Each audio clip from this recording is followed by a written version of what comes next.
As a child, Joan Collins was so irresistibly adorable that her mother hung a little sign on the pram to protect the girl from the overzealous affection of strangers. "Please do not kiss me." Later on, the parents had a far greater worry. Joan always, no matter what, insisted on doing things her own way. Once, in the toy department, 5-year-old Joan spotted a beautiful doll. "Mommy, may I have that one?" "No," her mother answered firmly. "You already have plenty." A piercing shriek burst from Joan's lungs, and to Mrs. Collins's horror, her daughter threw herself onto the floor. Blushing with embarrassment, the mother bent down to Joan and said, "I shall leave you here and go away." Joan ignored the threat and kept on with the tantrum. When she finally stopped to catch her breath, she discovered that her mother had truly gone and that unfamiliar children were crowding around, laughing. Then Joan began to cry in earnest. She called for her mother, promising through tears that she would never behave like that again. Mrs. Collins, who had been standing behind the toy shelves the whole time, decided her daughter had been punished enough and stepped out of hiding. After that episode, Joan behaved beautifully, but only for 1 week. Thereafter, neither her parents nor anyone else could ever break her will. At school, everyone felt her indomitable character on the very first day. The girls noticed that Mrs. Collins, who had come to drop Joan off, was pregnant. "Do you know what your mummy did to make her tummy grow?" They tittered. "No, I do not know, and I do not want to know," Joan cried, burning with shame. "She did nasty things with your daddy. Nasty and disgusting things." Giggling loudly, the girls began to tell Joan everything they knew about life. She was hearing it for the first time and felt utterly revolted. Gifted from childhood at mimicry, she started making such repellent sounds that half the class felt sick. The girls bolted for the lavatory. Joan exulted. She had avenged herself on her tormentors. Even then, behind her back, Joan was called a little vixen. She grasped a simple truth. Either the world would devour her, or she would learn to tell the world to go to the devil. It was useless for her father to forbid his 15-year-old daughter to wear makeup and jewelry. Joan never parted with her lipstick and gypsy earrings, and the moment she turned the corner from home, she would take them out of her pocket and put them on. Her parents pleading that she not become an actress had even less success. A first failure on the entrance exams to drama school could have discouraged anyone but Joan. If she wanted something, she was determined to get it. When the director of the drama school forbade her to miss classes for a film shoot, her first major role, because he was convinced that cinema meant ruin for a serious actor, she told him and the school to go to hell.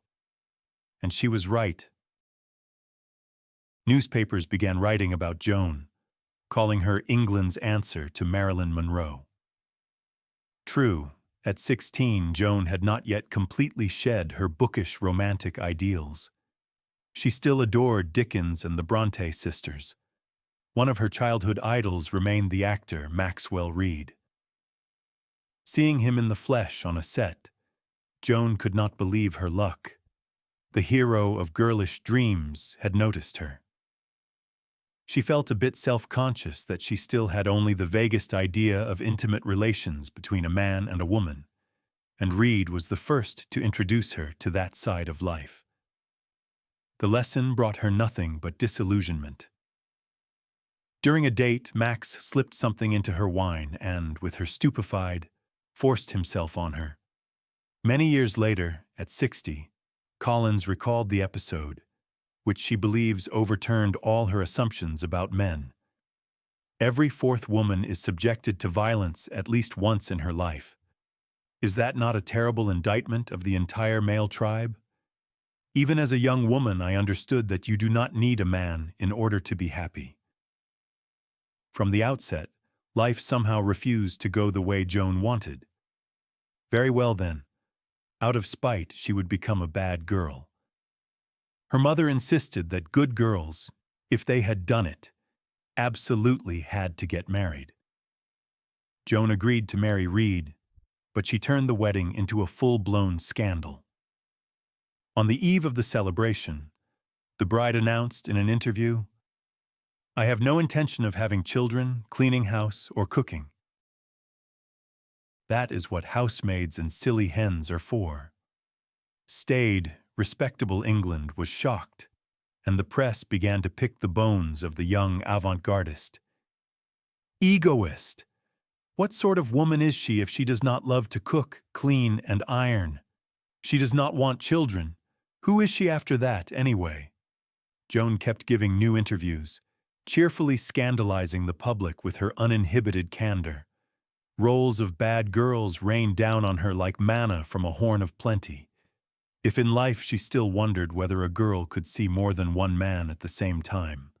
On screen, her heroines coolly stole husbands from their best friends, prowled dark streets in search of their next victim, seduced, and discarded again. Her heroines behaved the way every woman dreams of behaving at least once, and so they brought down storms of applause.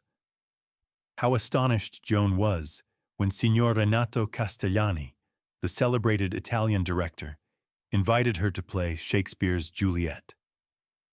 The press insisted that it was either a foolish mistake or a publicity stunt. What kind of Juliet, for heaven's sake, could Joan Collins possibly make? Later it emerged that Castellani did, in fact, have very serious demands about Joan's appearance. Long before shooting, he asked her to stop coloring her lips so that they would regain a natural pallor, to shave her eyebrows and the hair at her hairline to make her forehead higher, and to have caps put on her front teeth. Perhaps Joan might have agreed to these infernal sacrifices, but then it turned out she was also expected to have plastic surgery to give herself a Roman nose. "Signor Castellani," Collins said haughtily to the impudent man, "do you really imagine that for your whim I shall agree to give up my own face? I am Joan Collins. I like my nose, and with it I shall have so many roles that I shall do quite well without your help." By 19, she understood that her own face plus the image of the bad girl was indeed her greatest capital. She was helped to grasp this fully by that same Maxwell Reed, who, on top of everything else, turned out to be a sexual deviant. His keenest pleasure was to watch his young wife in the arms of other men. There were plenty of those others, eager to spend a night with pretty, headstrong Joan, and like the beauty Emmanuel, she had to learn in practice all the refinements of love. Meanwhile, Reed's perversions took on an ever more mercenary tinge. When Max suggested Joan spend a night with an Arab sheikh for $10,000, she simply left him, ending the marriage without the slightest regret. If I am going to be cynical, I might as well be completely so, Joan told herself. I must feel as free as a bird and enjoy life. The 28-year-old son of Charlie Chaplin, Sidney, who had played her lover in the film Land of the Pharaohs, unexpectedly became her lover in real life. Joan felt absolutely happy. Once, she and Sidney were invited to spend a weekend with Charlie Chaplin. In the evening after dinner, everyone settled into the great room by the fireplace and began telling jokes. Joan sipped her wine and laughed heartily at the Hitler jokes that Sidney's friend Adolph Green was rattling off. Charlie, sitting in another corner, seemed to find her laughter distracting. At last he could not bear it and came over. "Share the joke." "Oh," Joan exclaimed, still laughing. "All the Hitler jokes are terribly funny." "So you think Hitler is funny?" Chaplin asked, walking toward the big bookcase. "Then look at this and tell me whether it is amusing." He took down a volume titled Auschwitz, Photographs from the Death Camp, 1945, and made Joan examine the horrific images, page by page. She stopped laughing, and after a few minutes said, "I do not want to look any more." Those present tried to persuade Charlie that the girl had understood and that the ordeal could stop. "Shut up," the comedian barked. "Let her look." Tears ran down Joan's cheeks. She was deeply hurt, just as years before when she had sobbed her heart out on the floor of the toy store. The evening was ruined. From that time on, Joan Collins never watched Chaplin's films and curled her lip with disdain at the mere sound of his name. She could not forgive a man who had publicly humiliated her. Soon Joan met the renowned Bette Davis. The prima donna was pushing 50 and hated young actresses. When Collins entered the dressing room, the sight of Hollywood's fury made her break into a cold sweat. Joan wore a very revealing gown. Bette stared at her for a long moment, cigarette smoldering, and finally drawled, "Darling, 1 inch more and that dress would actually fit you." "Thank you, Miss Davis. It does need taking up. Would you be kind enough to help me?" Joan turned her back. Bette faltered, then really did help. Actresses at the far end of the room were astonished. Bette Davis herself, bending over a young beauty, was adjusting the girl's dress. Joan no longer quailed before legends, neither before Vivien Leigh, nor before Marilyn Monroe, nor before Mae West, who enjoyed the status of a living legend in Hollywood. One day, Joan attended a party Mae threw to mark the start of a new film. The legendary actress turned out to be a tiny woman in a pale, shoulder-length wig that hid the slack skin of her neck. On her temples, the adhesive tape that pulled the facial skin tight was clearly visible. Similar strips ran from chin and cheeks to the back of the head and were secured beneath the wig. Her face was plastered with an incredibly thick coat of makeup and bright rouge. Her eyes seemed barely able to open under the weight of gigantic false lashes. This meeting with the most sexual woman in the world made Joan think seriously about how cruel and fleeting time is. She plunged headlong into new love affairs. Sidney Chaplin's passion for cards and golf proved stronger than his passion for Joan, and soon they parted. Now the English actress was very popular among Hollywood Lotharios. The telephone in her new flat never stopped ringing, yet nothing pleased her more than sticking out her tongue at some superstar whom everyone else worshipped, and hearing, behind her back, "You witch." In the film Sea Wife, her partner was Richard Burton. Before filming, Joan was warned that never once had this playboy failed to drag his leading lady into his bed. At his very first attempt to make a move, she answered without hesitation, "Thank you, but I do not feel the slightest urge to do that with you."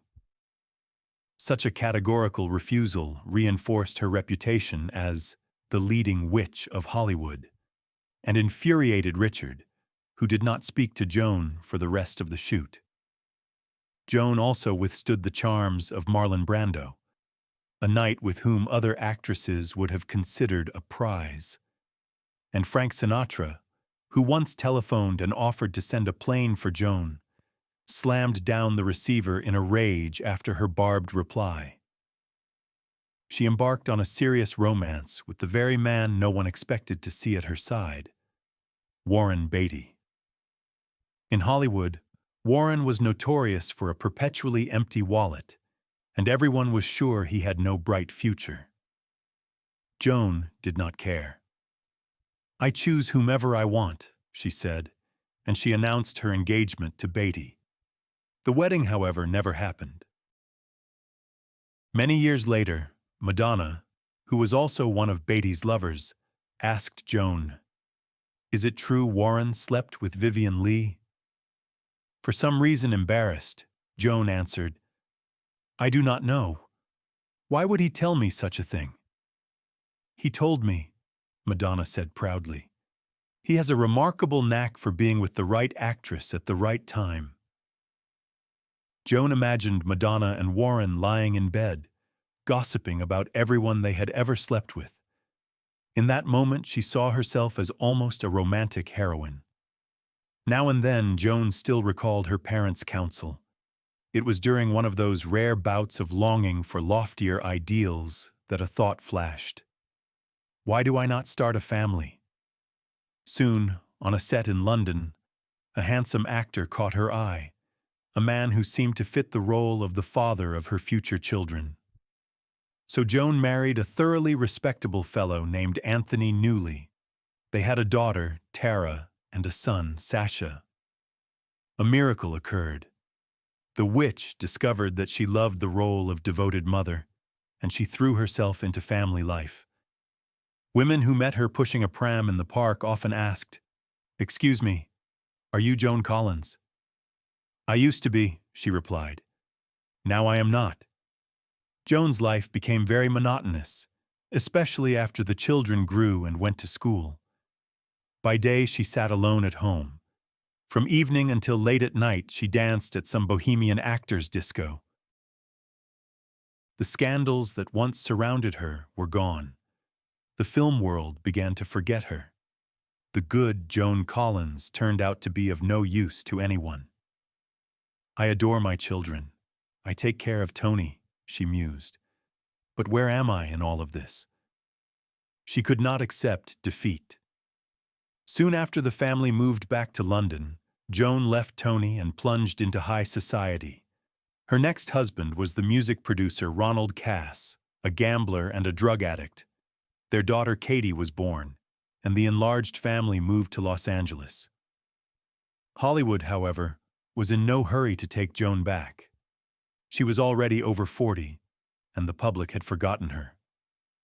So she took a huge risk and produced a film herself, The Bitch, from a screenplay by her sister Jackie. Scandal did indeed erupt. "Collins has passed the half-century mark," indignant critics wrote, "and she still dares to undress and show her bosom." That bosom, however, pleased many, and more importantly, Collins regained her reputation as a bad girl. Now she cultivated and reinforced that image through television shows, realizing that in the 1980s, television could make someone truly popular. She appeared especially often on a saucy late-night program called Tonight. "Which of your husbands was your best lover?" the host asked. "I cannot answer that," Joan replied, a little bashfully. "Yes, you can," the host insisted. "Which husband?" Joan smiled like the Cheshire Cat and said sweetly, "Yours, darling." For several seconds, the host was struck speechless. She barely made it to the commercial break and, with tears in her voice, asked Collins, "Did you truly sleep with Edgar?" "Of course not," Joan laughed. When, on another show, she was asked whether it was true that the towels in her bathroom were emblazoned with the telling labels hers, his, and the next one, Joan laughed. "I do not waste time labeling towels. The lives of my lovers are far too short for that." The actress understood that the public had to be given exactly what it expected, and success would follow. Collins began telling everyone that she liked younger men. At one friend's house party, Joan was bored to tears. Every guest was rich and dreary. But later that night, they all went to a nightclub, and there Joan had a marvelous time with a charming young man. The next morning, her friend asked whether she had found someone, and Joan gave a mysterious nod. "Whom?" the friend asked, dying of curiosity. "Your son," Joan answered after an elegant pause. "Well," said the friend, who was only a couple of years older than Joan, forcing a smile, "he is a very nice boy." Joan's next lover was 29-year-old Morgan Mason, a member of President Reagan's staff.